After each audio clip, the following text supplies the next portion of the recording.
Hi everyone, and welcome to the MoeGamer podcast. I'm Pete Davison. Chris isn't with us today, so I'm joined by a special guest today, who is Joe, host of Erichannel over on Twitch. Hi Joe, how you doing? I'm doing great, Pete. Thank you so much for having me on. Not a problem. I know we've been hoping to get together and do something like this for a while, so it's nice to finally have the opportunity. Yes, I agree. Yeah, so today we're going to be following the usual three-part format of this. We're going to start with a discussion of some of the news that's been happening relatively recently anyway.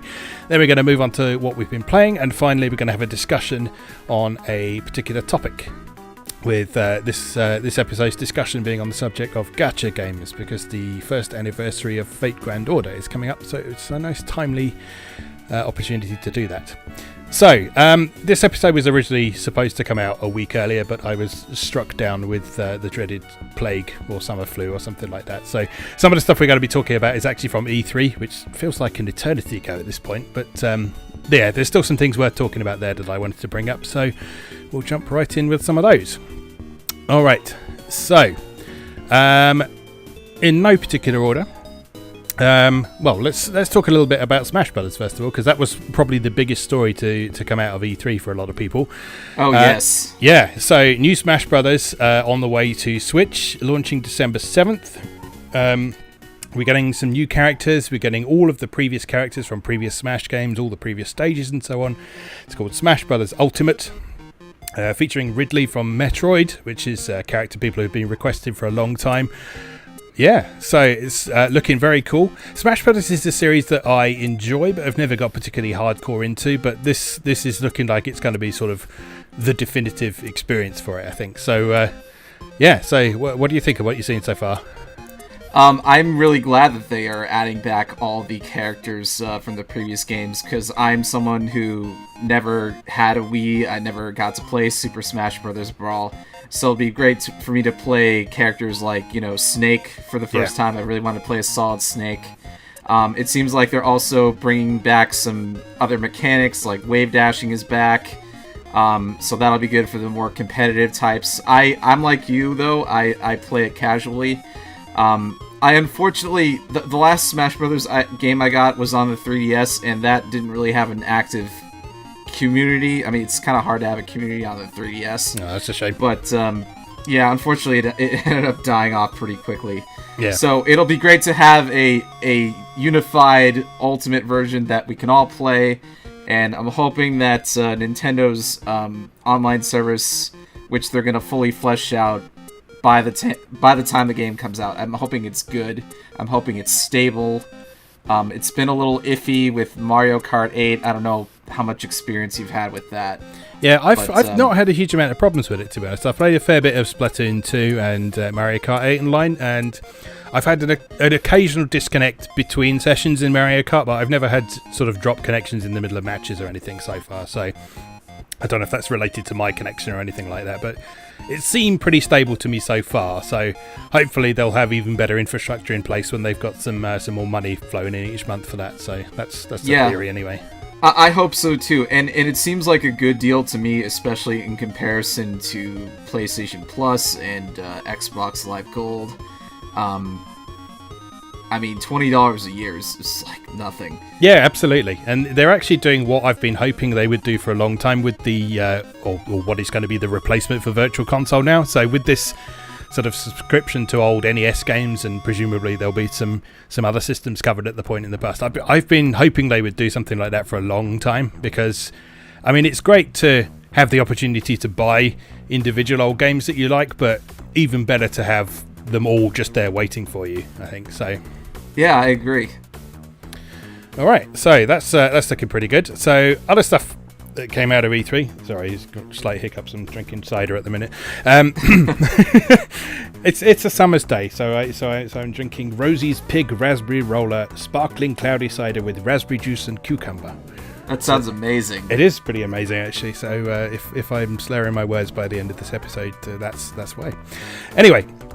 Okay, so other stuff that came out of E3, again in no particular order. Devolver Digital confirms that a game called Metal Wolf Chaos is on the way to PlayStation 4, Xbox One and PC later this year.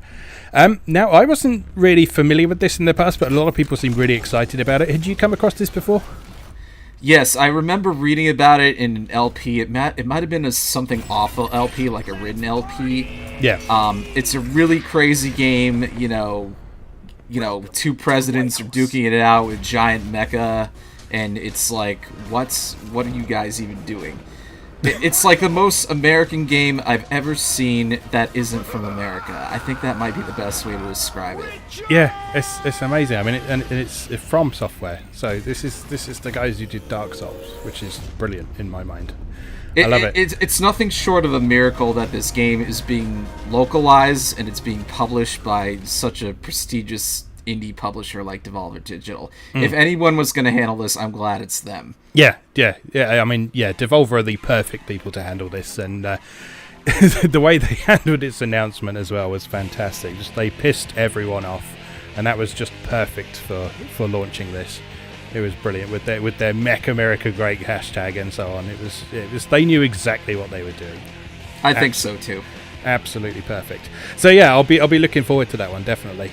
On the subject of mechs, have you looked into this? The one that Nintendo opened their presentation with at all? It was what was it called? Demon Ex Machina? Machina. Yes, I think it's supposed to be a spiritual successor to the Armored Core series. Yeah, there's some seriously prestigious talent working on it. I mean, there's people who worked on Armored Core, on Macross, and all sorts of other things on there. So yeah, there's definitely a very good pedigree there. It definitely gave me kind of an Evangelion vibe. I really like the fact that you can make your own mech pilot, and I played a lot of giant robot games like Super Robot Wars and Gundam Breaker, and just being able to make your own character and customize your bot, I'm probably going to spend hours with that. It sounds amazing, and I can't wait to see and hear more about that. Yeah, definitely. I thought it was a strange one for Nintendo to open one, but it was a strong opening, definitely, because it's got a really cool look to it. It's got a sort of cel-shaded anime aesthetic to it that I really like, so definitely one to watch, I think. Yeah, I'm definitely glad that Nintendo is taking chances on new and different IP.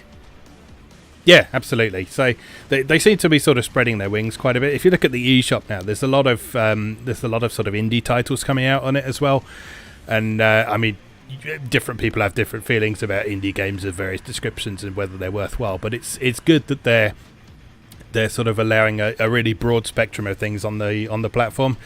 And I mean, just things like the fact we got Galgun 2 on the console is something that would have been unthinkable a few years back. So yeah, that's really nice. I think Into creates, I mean, I was talking to Matt a couple months ago at PAX East, and he really, really likes the Switch. They all do. Yeah. So I think we can look forward to a strong presence from them on that platform. And also Nicalis. Nicalis is coming out with so many games soon. Yes, yeah, and Nicalis are doing a great job with their packaging as well. They know that people who are into smaller scale niche interest games, they want those physical editions, because it used to be that the theory was that sort of niche interest games would never get released if there wasn't sort of digital distribution. But now, I think I talked about this with Chris a couple of weeks back, but it always seems to have gone back the other way these days, where the people who are interested in these smaller scale games, they want to have them on their shelf. They want to have things like Cave Story, Blade Strangers and such like on their shelf. Mm-hmm. And Nicalis are really catering to that market by making sure they've got a nice manual in there, putting in mini soundtrack CDs and collectible things and such like, without going the full-on limited edition route. So yeah, I'm really happy about that. Yeah, I think they're going to do just fine. All right, moving on. There was a moderately surprising announcement for Tales of Vesperia Definitive Edition at the Xbox press conference of all places, but it's been confirmed since then that it will be coming to PlayStation 4, PC via Steam, and Nintendo Switch. So, have you played Vesperia yet? Oh gosh, years ago, yeah. Yeah. I've been wanting to stream Tales of Vesperia for the longest time, but I never actually owned a 360. I was just borrowing my brother's, and I had no way to capture it. So it's really nice because now we're gonna get all the content that we were missing from the PS3 version. We'll have playable Flynn. We'll have that pirate girl whose name I can't remember, but that game was really good among the Tales games. It had an open world map. There were so many side activities to do. You could do really, really crazy high combos with your arts. It's just so much fun to play. And the protagonist, Yuri Lowell, he kind of stands out among JRPG protagonists because he's kind of like an anti-hero. He doesn't really... He's not like your typical good guy. He's willing to do kind of violent things to bad guys, kind of like the Punisher, to make a change in the world. And Flint kind of acts as like the counterbalance, like, oh, we can just fix the system from within. Why can't you just trust in that? So there's kind of this like interesting dynamic between the two of them. Oh, that sounds really cool. Yeah, this is... I don't have a huge amount of experience with the Tales series to date. I've just played the 2 Xillia games, which I loved.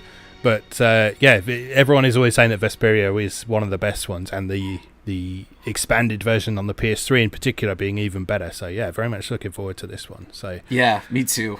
Good stuff.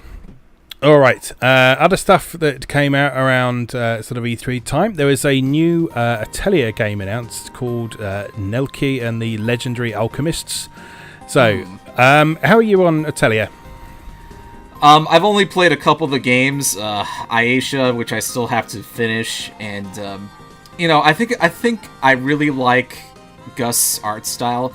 It's so beautiful. It's almost like a watercolor painting. Yeah. Every time you look at it, they just make really, really beautiful girls and environments.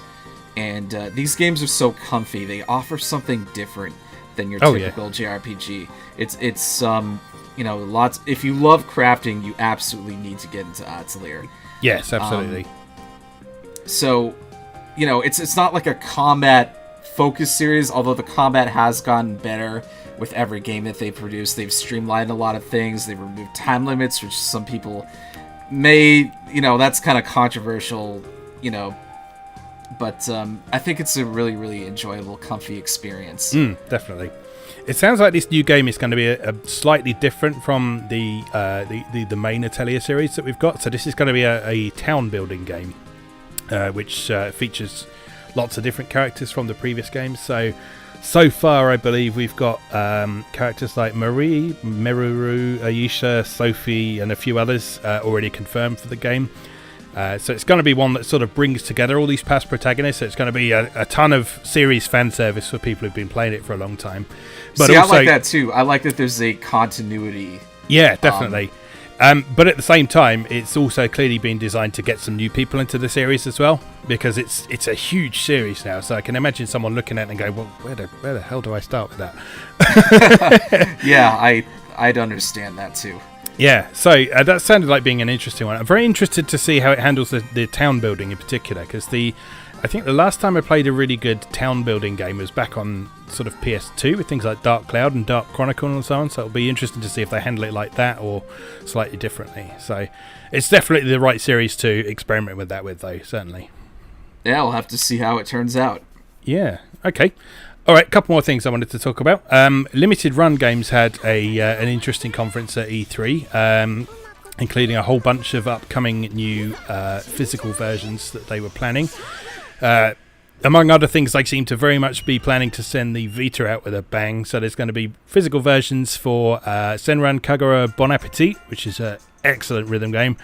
That was a nice surprise. I wasn't expecting that one. Yeah, no, that was... I'd sort of resigned myself to the fact that I was only ever going to have digital copies of that game. So yeah, I will be all over that when it appears. But for Vita, they're also bringing physical versions of Spelunky, Phantom Breaker Battlegrounds, VA11 Hall A, Valhalla. I love all those games. Yeah, fantastic lineup. And a lot of them are coming to PlayStation 4 as well. So like Phantom Breaker Battlegrounds is coming to PS4. Physical version. House of Fata Morgana as well. That's supposed to be a really good visual novel. That's one that I was expecting to stay on PC. I mean, it's not an adult one or anything like that, but it's one that I didn't really expect to see on console, so that's a pleasant surprise. Yeah. And then for Switch, they're doing Golf Story, Yooka-Laylee, Night Trap, and Cosmic Star Heroine as well, which is good. They're actually partnering up with the Void Games to actually get the whole Switch release sorted, so as well as just releasing the physical version, they're also helping them out getting it published on the Switch in general as well. So that'll be great. Cosmic Star Heroine was a lot of fun. Yeah, again, that's one I haven't got around to yet. I did back it on Kickstarter, but I've sort of been waiting for all the patches to be in place before I played it. But yeah, definitely a good fit for the Switch, certainly. Okay, so a couple of things that have come up a bit more recently than E3. Xseed Games announced earlier today, I think, that they're bringing a new Otome visual novel to the West this fall. It's called London Detective Mysteria. I haven't actually looked into this a huge amount yet, but I know that Hatsu from Xseed was very, very excited about it. It's her kind of game. On her personal account, she does tweet a lot about playing Otome games. Yeah. So this may have been her brainchild for all I know. Yeah, it certainly sounds like something that if she's not the lead on the project, then she's certainly playing a very, very active role in it. So according to the description, players will follow Emily Whiteley, a young woman who is attending a detective class at an academy in London. She will have a chance to find love while also solving the mystery behind a fire accident that led to her parents' murder. Yeah, so this was originally a PSP game. And it got ported to Vita with a bit more content originally. It looks like it involves sort of Bishonen versions of people like Sherlock Holmes and stuff in it. The artwork's really lovely, actually. So yeah, that's going to be one to look out for, and good to see Xseed branching out a bit into Otome games as well, because I know there's a lot of demand for those that isn't really being met at the moment. So it's good to see that. On the rise. Well, I think Axis had a couple of titles along the way, didn't they? Axis kind of led the way with it a bit. So they released things like Psychedelic of the Black Butterfly. Yes, that's right. Idea Factory had a couple as well. I think Axis did Axis do Sweet Fuse on PSP? I can't remember. I have no idea. I think that was there. But Sweet Fuse is amazing if you've never played it. You played Keiji Inafune's niece. Really? Yes. You play Keiji Inafune's niece as you go to an amusement park which gets taken over by a terrorist pig. And you find love while defeating a terrorist plot. It's great. It's absolutely fantastic. So yeah. So London Detective Mysteria. So that's coming fall of this year. And that's about all we know about it for the moment. And last thing I just wanted to bring up, I actually wanted to talk a bit more about this, but it turns out since I originally spotted what was going on here, things have happened behind the scenes.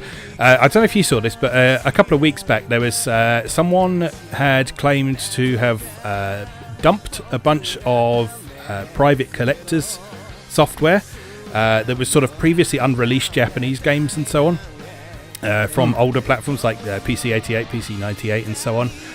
And they were planning to put together a big archive of all this stuff that had never been seen before.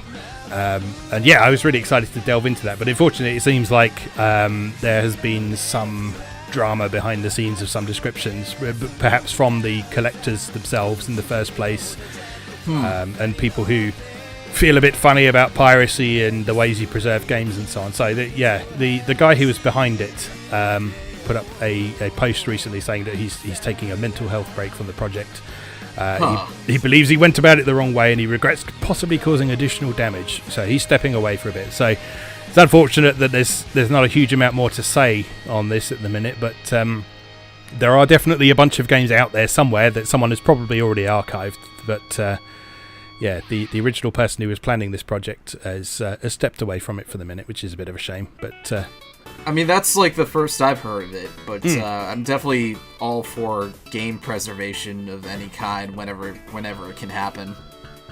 Yeah, and there's been an interesting amount of it recently. So this particular leak, I don't know if you saw the stuff about the early version of Pokemon Gold and Silver that was out as well. Did you see any of that?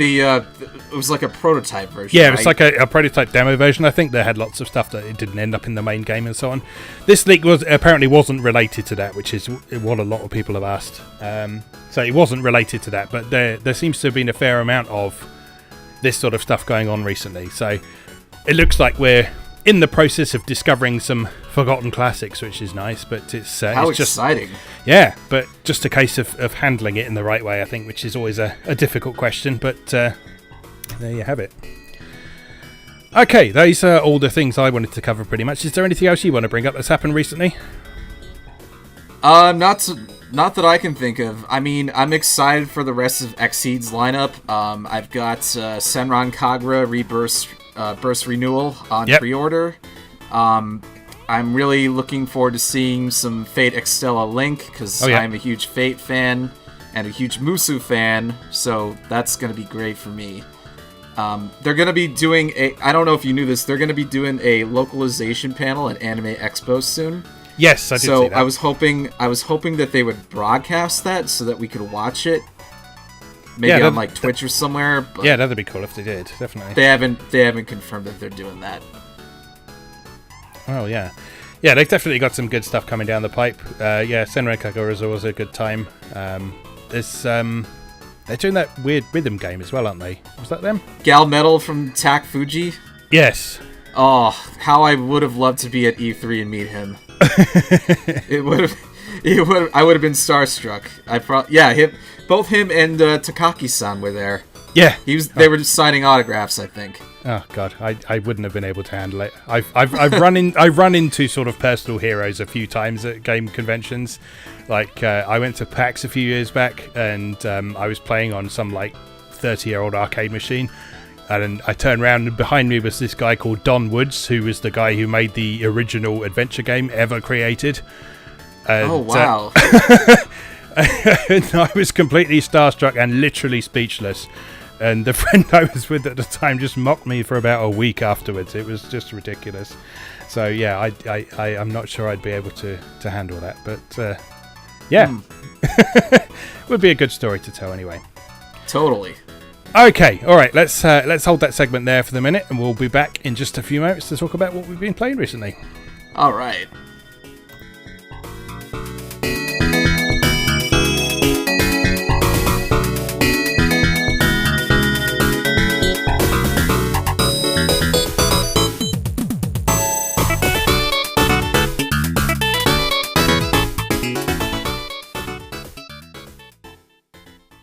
Welcome back. As usual, for our second segment, we're going to spend a bit of time talking about what we've been playing recently. So, Joe, you ready to talk about something? Since you're our guest, I can let you go first if you're ready to go. Sure. So my time has been split between two games lately. I just entered the Final Fantasy V 4-Job Fiesta, which I don't know. Do you know what that is, Pete? You've mentioned it before, but tell me a bit about it for the benefit of people listening. Okay, so the 4-Job Fiesta is an annual event. It's usually held in the summer between June and August.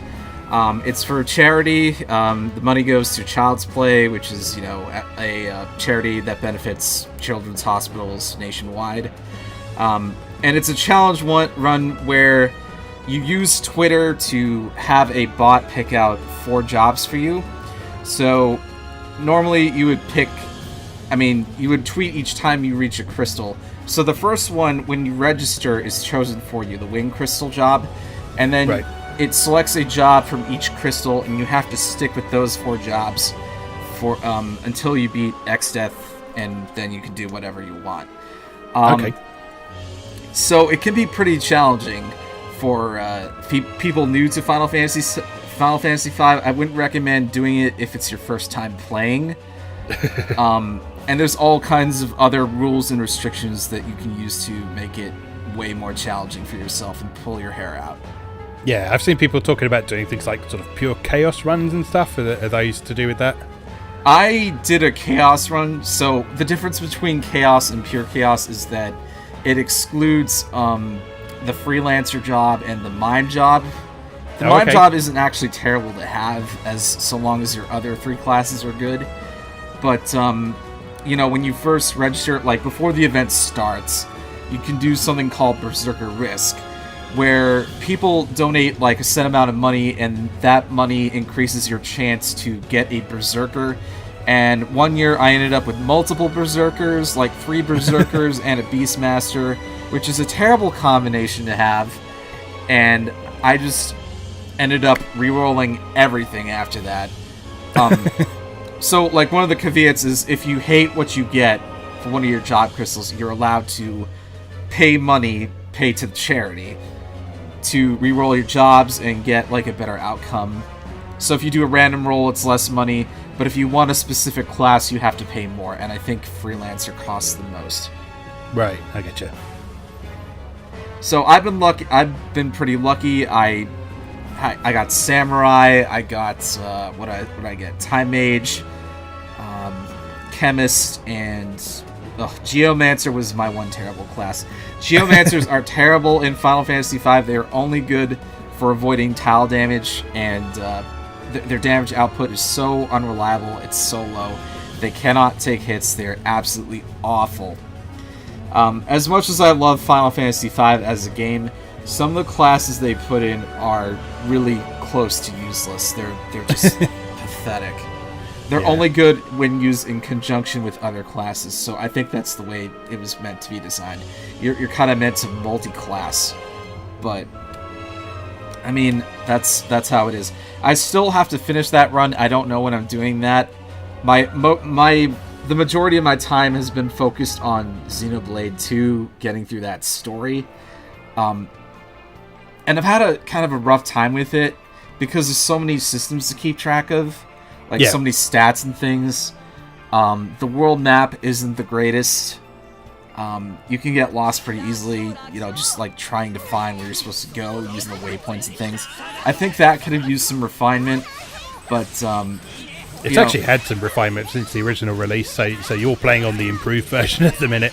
Yeah, I know there's been a lot of patches that's come out. There's like a challenge mode now. You can get Shulk and Fiona, which I've yet to try. But I like the game itself. I mean, I like the story. I love the characters, especially Poppy. Poppy's probably my favorite character in the game. What else do I like? I like the little arcade game they have in there, Tiger, where you can build up Poppy skills.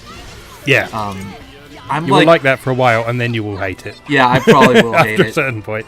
I'm close to 60 hours in it. I'm hoping to finish it by the 10th, because that's when Shining Resonance Refrain comes out, and I hope to God that turns out good. Yes. Yeah, a lot of people hoping for that. So that's been pretty much it for me. Okay, cool.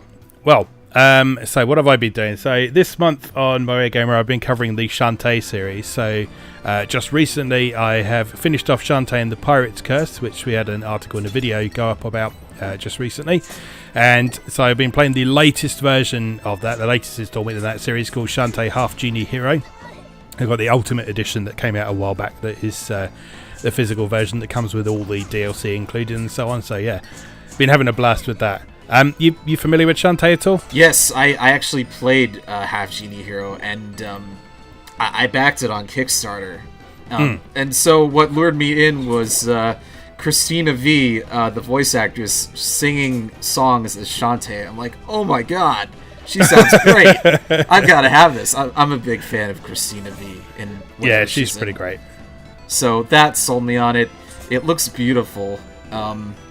And the boss fights are great. The Mextroidvania exploration is great. You really cannot go wrong with Shantae. It's a wonderful series. Yeah, definitely. I having it been playing the whole series back to back as well, it's been really interesting how it's evolved over time as well. So none of them have sort of drastically reinvented the formula at all, but they've all done their own twist on it, which has been really nice. So like Half Genie Heroes thing is that it's a bit less of the sort of interconnected open world that you typically expect from a Metroidvania, and more discrete levels, but you go back to those levels several times and you explore them in more detail, and you come back with more abilities, and there's completely different pathways you can take and so on. And then when you finish the whole game, there's all this DLC as well, which gives you completely different ways to experience all those levels all over again. So like playing them as Risky Boots is different. There's the beach mode where you have to run through the whole levels collecting sunscreen before Shantae catches fire and explodes. And there's I think there's a ninja mode and like an officer mode as well that I haven't tried yet as well. So is that based off of Mighty Switch Force? Yes, I think so. Yeah. And then there's the sort of final story DLC, which lets you play as the side characters Bolo, Sky, and Rocky Tops as well. So looking forward to that, definitely. So yeah, having an absolute blast with that at the moment. It was a good choice for covering this month. Besides that, I spent a little bit of time with Splatoon's Octo expansion. Not as much as I wanted to, because I did the first episode of a Let's Play on it and then promptly fell ill, so I haven't played any more of that because I wanted to record my mech stuff with it. But But Splatoon 2's Octo expansion is basically Splatoon 2 single player on ultra hard mode. Really, it's that difficult? I don't know if it's not sort of like unfairly difficult or anything, but it does kind of demand that you are familiar with all of the basic skills already. So it doesn't sort of teach you through the basic things, sort of environmental objects and how they work and that sort of thing. It throws you right in there and sort of expects you to know those things, and then gives you different types of challenges that you won't have seen before. So it has several different types of levels. Some are simple, sort of get to the finish, which are similar to how the original single player mode handled things. Then there's what it calls 8-ball levels, which is where you have to get a rolling ball from the start of the level to the finish by shooting it, knocking it around and that sort of thing. That leaves a trail of ink behind it as well, so you can sort of use that to your advantage and so on. But of course, all those levels are designed in such a way that the physics will fuck you up at every opportunity. So you've got to make sure it doesn't fall off cliffs and that sort of thing. So there's those ones. There's ones that are very grind heavy. So like you jump onto a rail at the start of the level, and the whole level is pretty much you grinding rails and shooting things as you go past at high speed. Ooh, that sounds like pretty fun. Difficult. Yeah, they're really fun. But it's pretty difficult as well because they're pretty quick. And the whole thing's got a really, really nice atmosphere to it as well. So the whole thing is sort of set in this subway system that you don't really know what's going on, and there's some sort of links to the original Splatoon single player story, so you meet some characters from that, including the player character from the original Splatoon and so on. And Octoling is adorable and cute, and I love her. But so that's a lot of fun. So if you have played Splatoon to death and you want more Splatoon, then Octo expansion is very much worth the money. What else have I been playing? Besides that, pretty much all I've been doing besides those sort of big games I've been unashamedly emulating some old Game Boy games. Oh, really? A couple of which I've covered on my site already. So those being Game Boy Gallery, which is the first installment in the Game & Watch series. Oh yeah, I remember playing that forever ago. Yeah, so the original version of that for some reason only came out in Europe, didn't even come out in Japan or America. So it didn't have the Mario characters that they put in the original one, so it was just sort of Game Boyified versions of Mr. Game & Watch doing things. But yeah, those games still hold up really well despite being really simple. The Game Boy Color version of Mario Tennis as well, which is an amazing game. Really? Yeah, it's fantastic. Honestly, Game Boy Color version of Mario Tennis is better than the N64 version for single player, definitely. Wow. Because the whole thing with it is that it's a RPG. Oh, so there's a story and everything. Yeah, absolutely. So, I mean, there are some sort of quick exhibition matches and mini games you can play with the Mario characters, but the main bulk of the game mode in Mario Tennis on Game Boy is that you play a boy or a girl character that you pick at the beginning. You go to this tennis academy to learn how to play tennis. You level yourself up. You do training exercises. You do drills and all sorts. You get experience points. You buff up your character. You beat the crap out of everyone in your academy and prove yourself to be the best tennis player in all existence. And then you go and play this tournament with the final boss being Mario. Wow, Mario is the final boss. It's crazy, and it's so incredibly playable.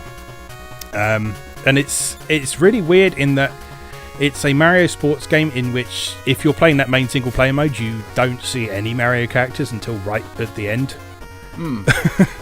But it manages to sort of carry itself on its own characters. It's got a kind of sort of Pokemon type atmosphere to it, so everyone is sort of really friendly and funny, and everyone's got things to say about what you've been doing, and it's just a nice, like we were talking about Atelier, it's a nice comfy game to play. It's a game that wants you to have fun, but it's also really challenging, particularly once you get into this tournament as well. So yeah, definitely worth checking out. I think it's available on 3DS as well, if you want to check that out.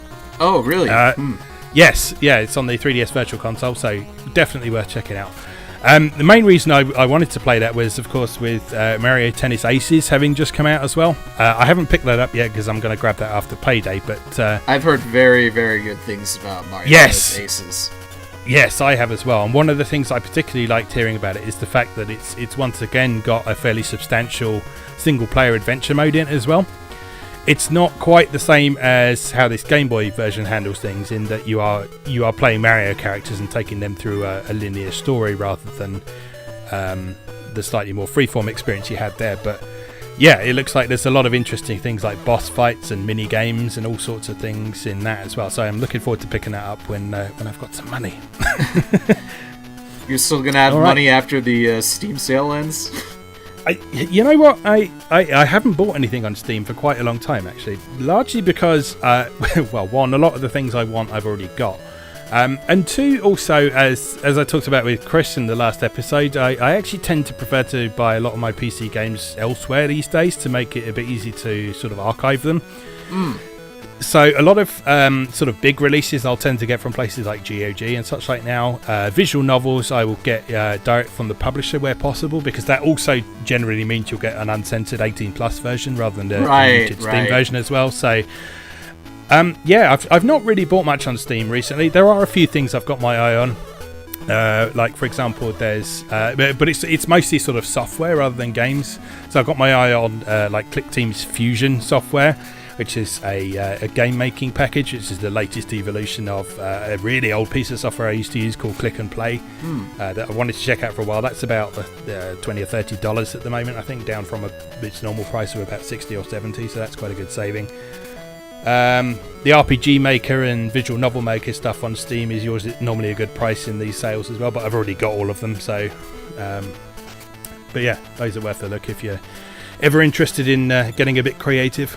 But yeah, other than that, there's a lot of big releases I tend to get on console these days anyway, and as I say, other stuff I tend to get elsewhere. So yeah, I'm fairly safe from Steam sales at the minute. I'm sure your wallet will thank you. Yeah. So, all right, anything else you want to bring up? There's nothing else that I had. Alrighty. Okay, so we'll take another short break, and then we'll come back and we will talk gacha. See you in a minute. See you then.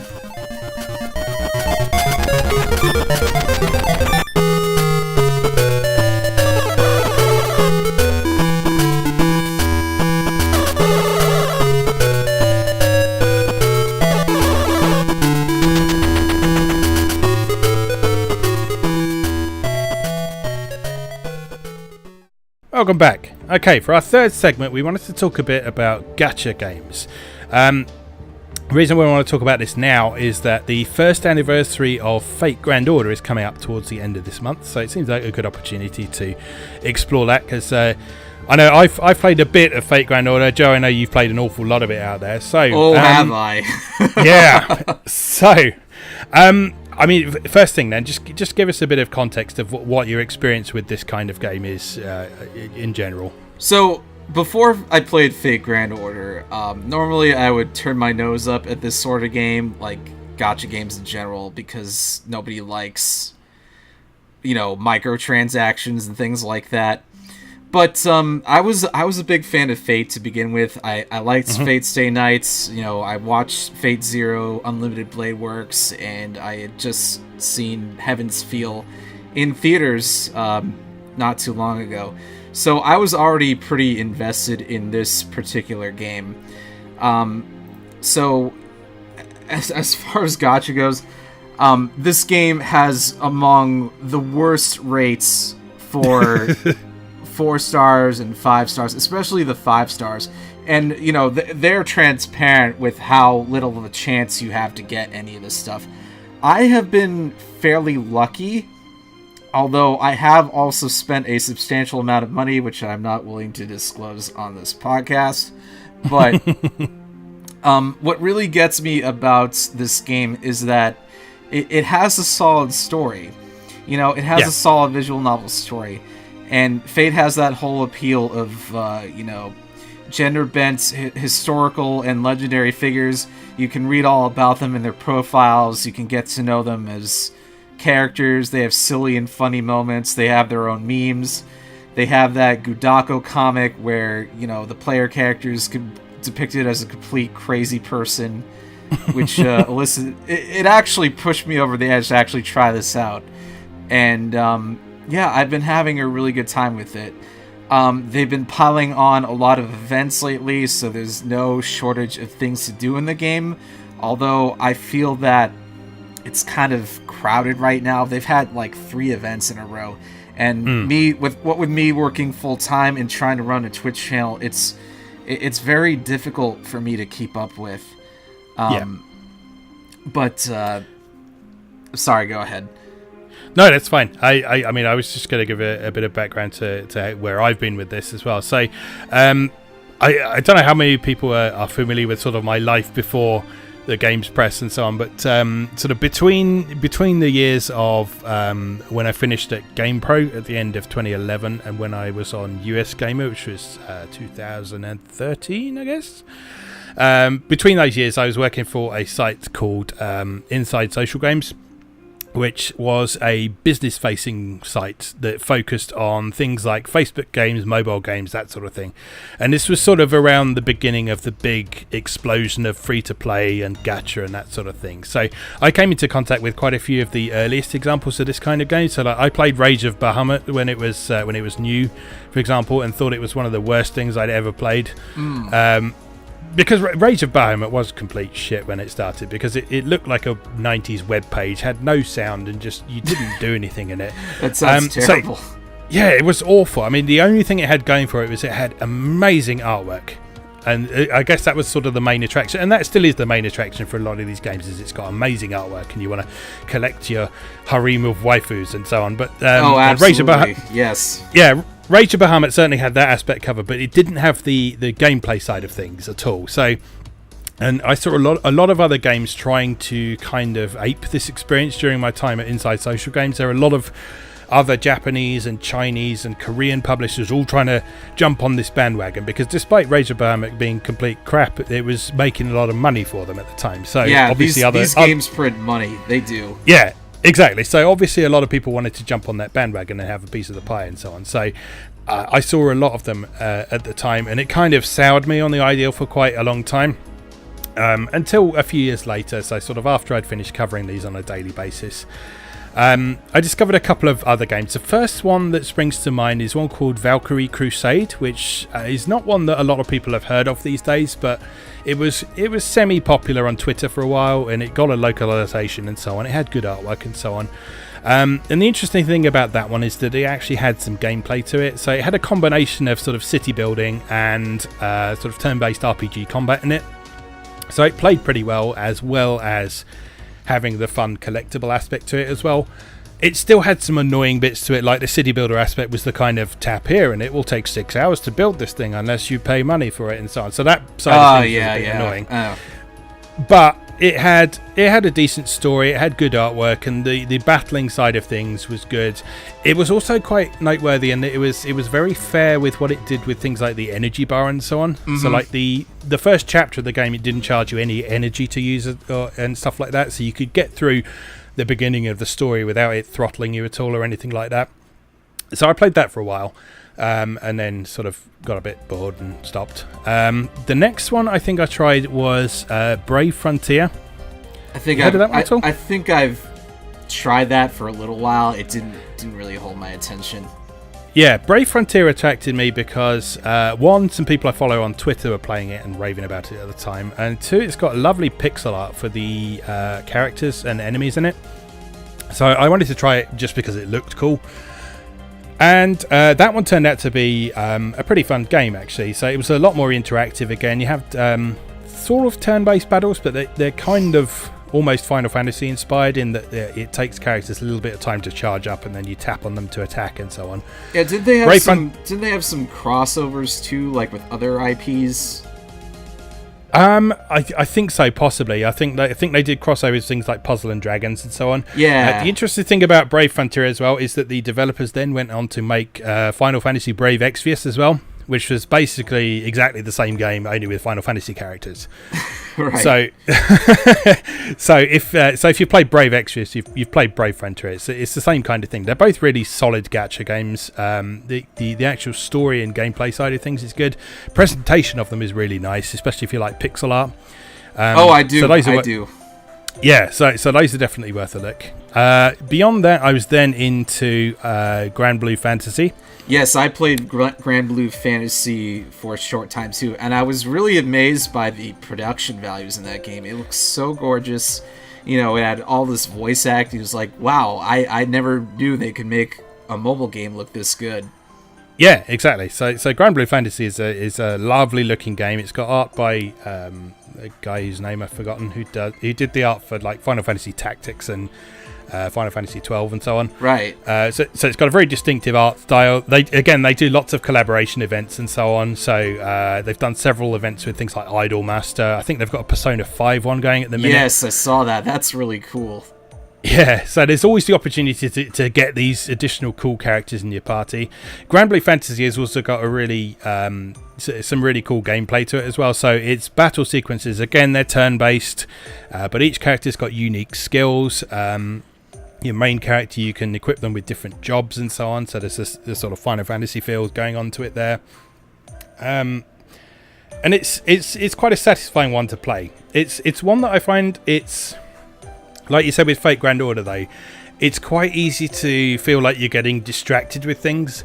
So in Grand Blue Fantasy, I don't think I've ever booted it up and there isn't some sort of event going on. Yeah, I actually felt that Grand Blue Fantasy was more overwhelming than Fate Grand Order in terms of things to do.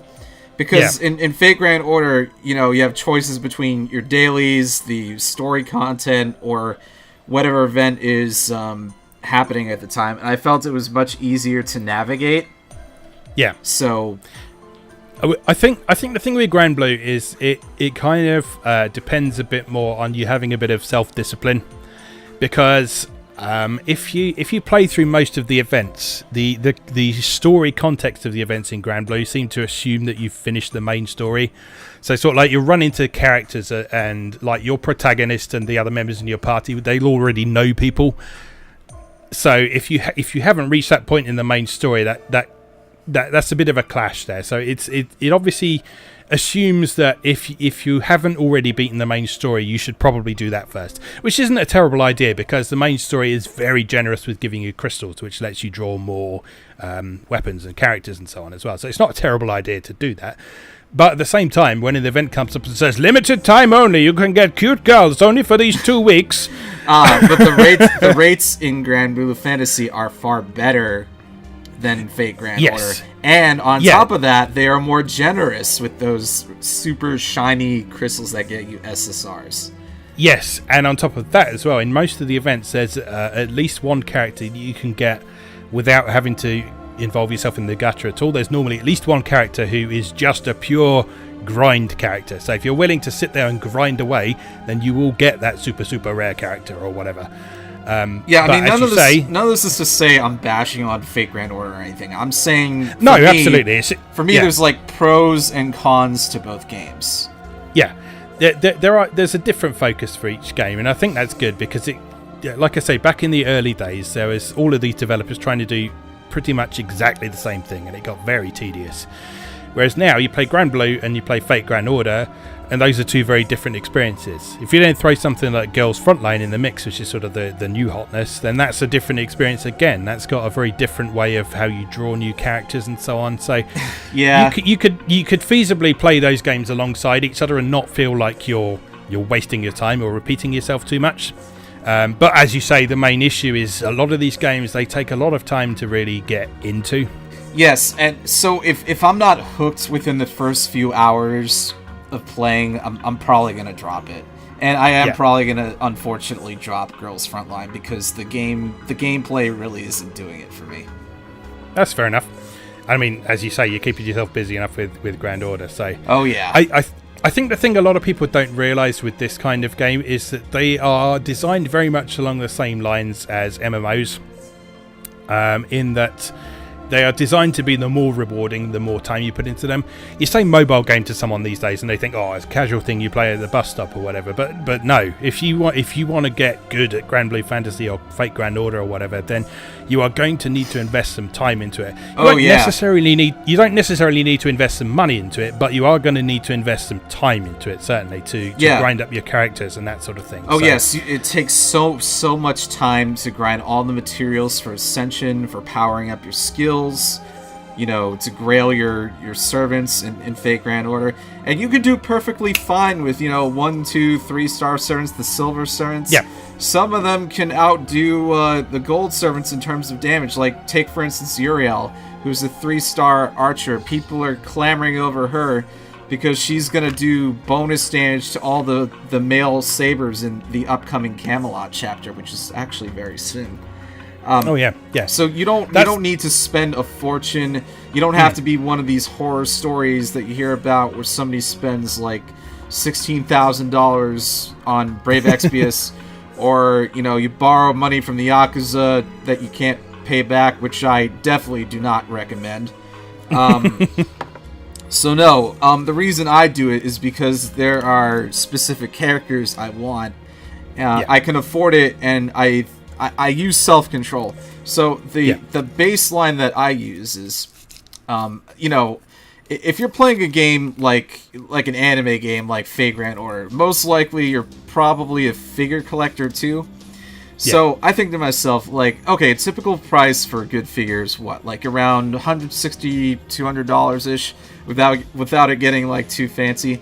So that right there is my cutoff point. You need to set a cutoff point. Yeah. And what the other thing that may probably help you is like set reminders for things that you actually need to pay for. Like, we're adults. We have bills to pay. We have, expenses. Just like keep that stuff in mind. But if you're somebody who, completely lacks self-control of any kind, then please stay away from those games for your own good. Yeah. That's my public service announcement for today.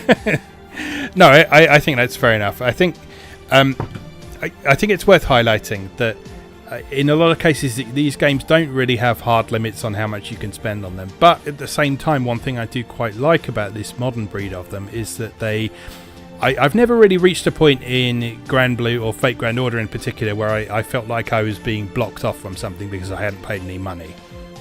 So certainly if we're talking like Grand Blue Fantasy, which is one I've probably spent more time on, you can get through the main story with just the characters that it gives you as part of the main story. Those are sort of SR characters, so they're like 4-star characters. Right. And those are all plenty strong enough to get you through the main story and level up and get your main character up to a suitable level and so on. So, and as I say, the events come along and give you the opportunity to get 5-star characters and such like. You earn enough in the way of crystals to be able to do regular draws. If you time your draws correctly, then you'll get the points where there are guaranteed 5 stars when you do a 10 draw and so on. So yeah, it is all about self-control. So I mean, some may say that they should maybe have some limits in place to control people, but maybe like a pop-up warning, or like they just like automatically cut you off. Or maybe it should be like a setting. You put a setting in the game that says, okay, please cut me off after X amount of money. That would probably be okay. So with that in mind then, a lot of people do compare gacha to the idea of loot boxes in stuff like modern EA games, Overwatch and stuff like that. Do you think that's a fair comparison? I don't know. I mean, I haven't had any personal experience with loot boxes, so I couldn't really say. There is that kind of same mentality as like a casino where, like, you think your chances are bad, but if you spend more money, then your chances will improve, even though the rate actually still stays the same. It's a very, very low rate in Fate Grand Order. So it's really not worth going broke and missing your bills and becoming homeless, playing out of a cardboard box just because you can't get your waifu or husbando. It's just like common sense. And I do get the argument that yes, it should be regulated, but I think that should be left to the game makers themselves and just keeping the government out of it, because whenever the government's involved in anything, they just make things worse. Well, the problem with the government getting involved is they often do so without really informing themselves about the practicalities about it and the real context of what's going on. So you get some sort of catch-all legislation that aims to sort this out in their mind, but it doesn't really take into account how people actually play these games, how they're actually spending money and so on. And it would probably punish the people who are able to pay the money on this without really protecting the people who need to be protected. So, well, I don't know how it is over there in the UK, but I can tell you firsthand that like 99% of our politicians do not understand video games at all.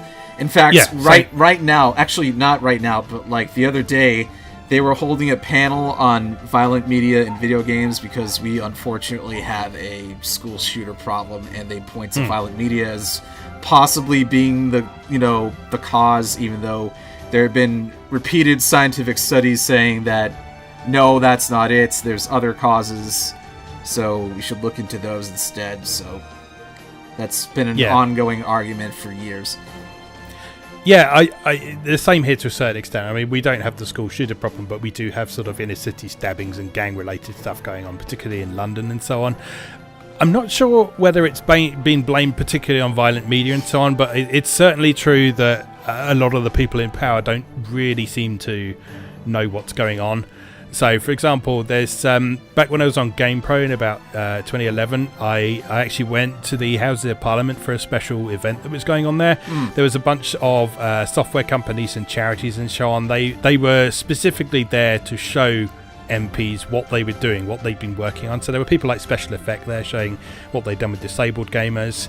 There were a lot of the UK studios like sort of Media Molecule and stuff like that were around the place showing what they'd been doing with PlayStation and so on.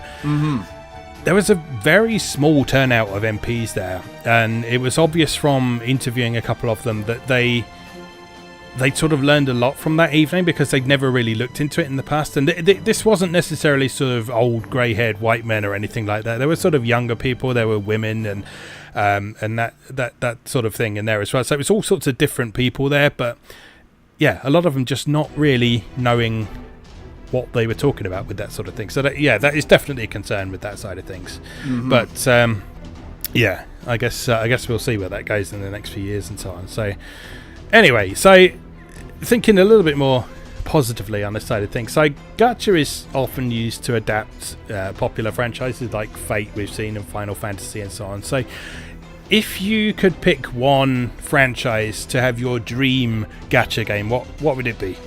I would probably pick the Trails series. There's a lot of characters in that series, so I think it would be ripe for gacha material.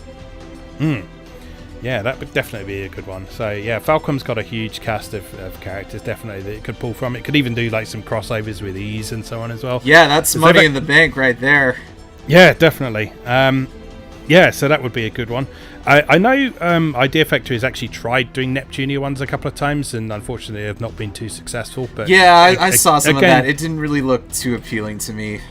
Yeah, I think I think it's a case of making sure that they've got the gameplay there, and the ones that are successful these days are the ones that really nail the gameplay side of things as well as the collection side of things. Because the collection side of things is appealing by itself, and having this bank of beautiful artwork of characters that you really like and so on, that is fun. But if there's not really anything you can do with them, then it's why bother? So, and as you say, I think that's what Grand Blue Fantasy and Fate Grand Order do really well. They provide you with really good narrative context for these characters. They make you feel like you're involved with them, like you're actually getting to know these characters. Grand Blue Fantasy does really well with this by having what it calls the Fate episodes for each character as well. So each character's got its own unique little mini storyline that you can follow as well. So, yeah, Fate Grand Order has that too in like the interlude episodes and the power-up quests or whatever you want to call it. So you can kind of get to know, each servant a little bit more. Kind of, it's really great, especially if it's like a hero or heroine that you really want to learn more about. Yeah, cool. Okay, so for the last thing I want to say in this, then I was I was originally planning for Chris to be here for this discussion because he's not a huge fan of gacha, but he enjoys the sort of collection side of things, but he's not as much of a fan of like the free-to-play aspects and so on. So like he's had a great time with Xenoblade 2, for example, which has basically got a gacha system in it that you don't put money into. You just have items that you've collected throughout the game. Yeah, I've had a fair amount of luck with that, although it doesn't really... I mean, it's a bit annoying because when you roll the gacha for each character, your blade becomes attached to that character. So if you get a tank or a healer on the wrong character, it's like, no, it should be on Nia or it should be on Morag, and it's like, crap, I can't change them because I'm all out of overdrive things, and well, I guess I'm screwed now. So I wish that that mechanic was changed. But other than that, I mean, I guess I don't mind it. It is helpful for getting the Merc missions done. Yes, definitely. But yeah, I wish it was implemented a little better. I'm not going to spoil anything in the story, but there is something later on that will make your life mildly easier in that regard. I'll just say. Thank goodness. It's still not perfect, but it is better once you reach this particular point. So you'll know what I mean when I'm talking about it. Well, I'll be playing more of that tonight, so I will be looking for Excellent. So, with all this in mind then, if you were talking to someone who's very resistant to this sort of games, to gacha games, to Grand Blue Fantasy, to Fate Grand Order and so on, what would you say to someone to convince them to give it a go? I mean, I would just, look around and find the free-to-play game that's for you. It took me a very long time to find something that I liked. And I'm glad that Fate Grand Order made it to North America and is now spread more around the world. Particularly because Fate is such a great series, and I'm hoping that they do more with it. Like, we've got Extella Link, and I'm hoping that more and more of the franchise... Like, we've got more of the anime coming over. We're going to have Fate Extra Last Encore on Netflix, which I'm really looking forward to watching. But I would just say, like, find the game that's right for you. It may not even be like a traditional gacha game. Like, you know what else I like playing on mobile? I like playing Shadowverse. Shadowverse is very close to Hearthstone, but it's got a more anime aesthetic. And I won't say the rates are great in that or anything, but you can do just fine with the cards that they give you. And they are pretty, like Grand Blue, because it's from the same company, Cygames. Yeah. They are pretty generous with cards. In fact, right now, for the next few days, they still got the second birthday event, so you can get like 5 tickets for card packs right now. You get all these crazy cards. Yeah, sweet. Yeah, Shadowverse is pretty great. I like that one a lot. So I think it may just be, a matter of finding the right game for you. That's all. Yeah. I think the thing that finally tipped me over the edge into playing Grand Blue Fantasy in particular was just sort of seeing what an impact that it's had on sort of popular online culture as well. So sort of the way that both the game creators and the community have really embraced these games and sort of spread things beyond the games into making fan art and comics and that sort of thing. Like both Grand Blue and Fate Grand Order have got these sort of silly chibi comics featuring the characters and the protagonists and so on. There's tons of fan art for both. See, like, if you look online, you look on Twitter and say, hey, that's a really cute anime girl. Where's she from? Your friend tells you it's from Fate Grand Order or Grand Blue or Azure Lane or some other really popular thing. That may draw you in. Yeah. Because it certainly drew me in. Yeah, definitely. Anyway, so that is our discussion on gacha. Is there anything else you'd like to add before we wrap up for today? Just take what I said in mind and gacha responsibly. Don't go broke over your waifu. Sound advice, I think. All right, okay, we will wrap that up there for now then. Don't forget to drop by MoeGamer.net to catch my articles. You can see me elsewhere on YouTube now, same channel as this podcast is being hosted on at the minute. And Joe, where can people find you if they want to catch your streams? Yes, so I'm on Twitch TV /Erichannel. I stream from weeknights Eastern Time from 7 p.m. to 11 p.m. Eastern. So look for me there. Awesome. Alright, so that is the end of our episode. Thank you very much for listening, and we'll see you next time. See you around, everyone.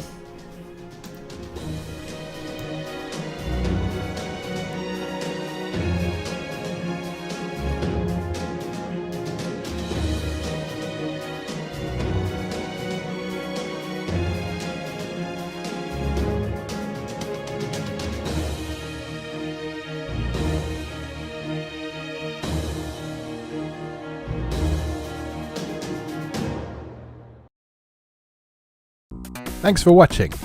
If you enjoyed this video, please help out the channel by leaving a like or a comment and subscribing. Be sure to check out MoeGamer.net for new articles on Japanese and Japanese-inspired video games, new and old, every weekday. Every month, MoeGamer features an in-depth exploration of an individual game or series as its cover game, so be sure to check the archives to see if your favourite has had a deep dive yet. If you'd like to support the site directly, please consider becoming a patron or buy me a coffee. You can find links to do both down in the video description. Thanks again, and I'll see you next time.